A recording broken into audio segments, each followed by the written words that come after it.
I had once thought that cancer or oncology would be the last bastion for fee-for-service payments because of just the incredible complexity of cancer, the number of different types of cancer and the different stages of cancer.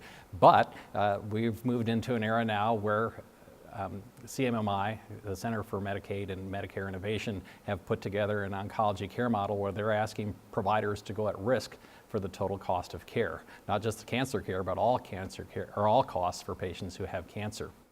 For providers who are at risk for the total cost of care in the OCM model, there is the potential that providers could withhold appropriate therapy or give substandard therapy for the sake of maximizing their revenue. So now, instead of a revenue center, patients have become a cost center. So it's critically important to have quality metrics built into these programs to ensure that we don't sacrifice patient outcomes, whether it be quality of life or longevity of life, in these alternative payment models.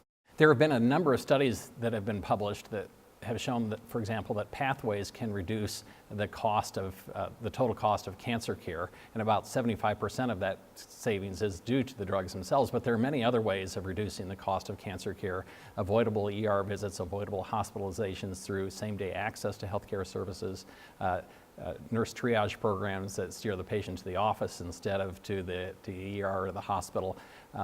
Palliative care programs. It's Janet Temmel published from Massachusetts General Hospital 7 years ago the fact that adding palliative care to non-small cell lung cancer treatment not only improved longevity of life by on average 2.5 months, but also improved quality of life and reduced depression. I'd say that if palliative care were a drug, everybody in the country would be on that drug. So I think the point is that palliative care and advanced care planning are built into quality metrics. They're built into the OCM 13-point care plan. And again, they're intended to ensure that the patient's preferences are taken into account and that they aren't pushed aside out of financial interest on the part of the provider.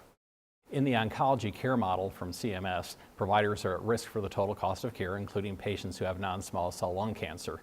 There are a lot of challenges for a health plan like ours that's also participating in an OCM to do a total cost of care model.